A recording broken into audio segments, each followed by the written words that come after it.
What's up, party people? It's 9 o'clock in the morning. It's the 23rd day of February 2022. It is 48 degrees and freezing here in Ventura, California, with a cold nor'easter, as they call it, running through our town, freezing everything up and generally making things cold because it's winter.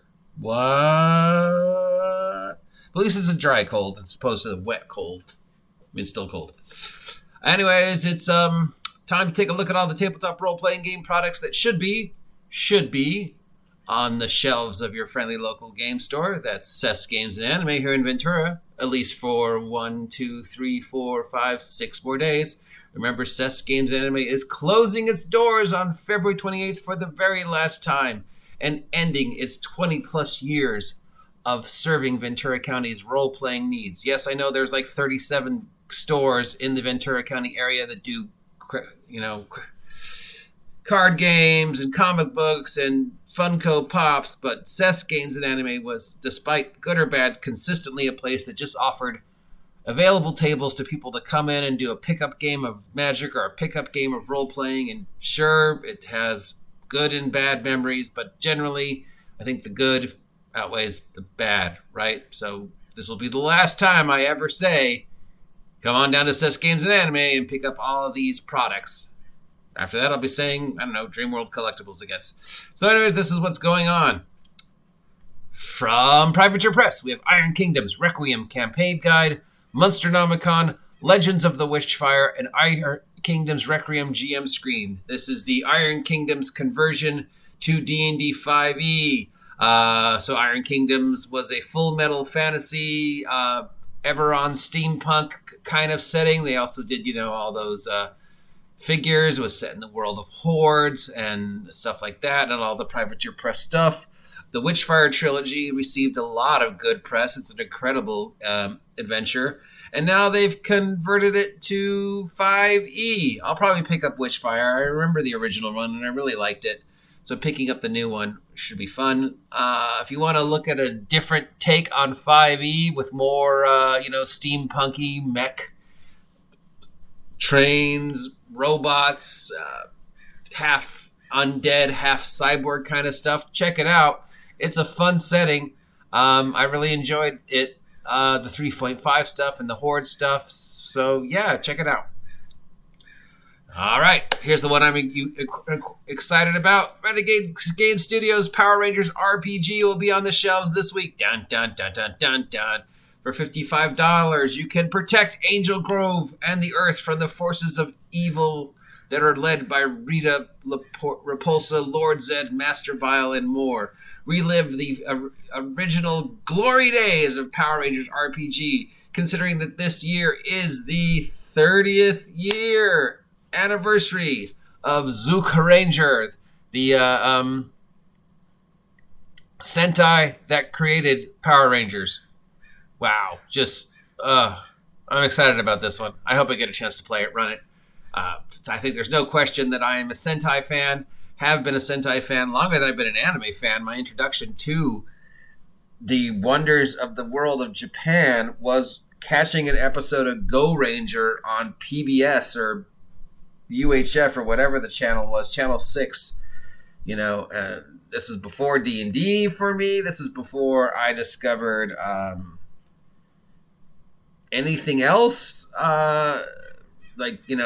Japanese animation back then was like Speed Racer and Gigantor and a couple others, if you were lucky to catch them on like early in the morning on some obscure channel. But then there was a Japanese channel that showed Sentai, and it showed I caught Go Ranger and Jacko. So that's, shows you how long ago that was. And wow, I just loved Sentai. I loved the robots. I loved the Shoguns. Everybody else was collecting G.I. Joe, when I was a kid, or Star Wars, and I was always trying to get the next Shogun Warrior, Japanese figure, Sentai figure. So I'm very excited about this. From Crucible 7, we have Soulbound, Steam and Seal. This is Soulbound for the Age of Sigmar. It's $35. Oh, I forgot. Sorry. The Iron Kingdom stuff is going to be $50 for the campaign guide, $40 for the monster guide, $20 for the Witchfire, and $20 for the Iron Kingdom's GM screen. That's kind of pricey for a GM screen, but I guess the art. Power Rangers will be $55. Soulbound and Steel will be $35. This is an Age of Sigmar adventure, battle across the skies and seas of the mortal realm to deal with monsters and stuff. So it looks like this is a book on additional stuff you can do in the setting, and then a small campaign. They do a lot of stuff, it looks like, with crafting. From Ian Yusum, we have the Inferno Trilogy Bundle, Meat Grinder, which is also included in the Inferno Trilogy Bundle, and Picket Line Tango. Picket Line Tango, I like that one. These are all zine adventures for the very popular, very exciting Mothership. So once again, it's looking like 2022 is going to be another year where Mothership gets a lot of love. As we know, 2021, Mothership and Blades in the Dark got a lot of love in the independent scene. A lot of stuff being converted to those two systems, and now it's looking like, again, a lot of stuff being converted to Mothership again. There just must be something great about that system.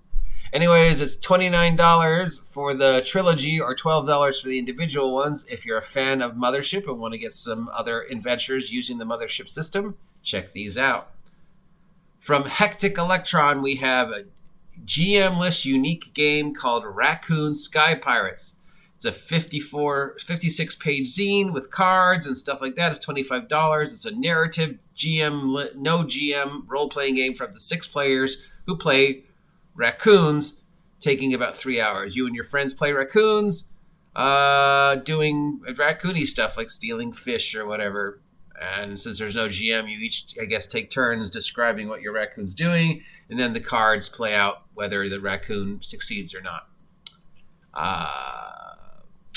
And the Dragon Prince RPG launches a month from today. So if you're familiar and a fan of the Dragon Prince television show on Netflix and the world of that, setting with dragons and moon elves and Callum and stuff like that, the anime cartoon has been converted to an RPG. Playtesting started in February, and now it is ready to go. We should see it sometime this month. Does the Dragon Prince Netflix setting deserve its own role-playing game, or could it have just been a supplement for a pre-existing system like Powered by the Apocalypse or D20? Do we know anything about it? It looks like it's going to be using Cortex Prime as the system.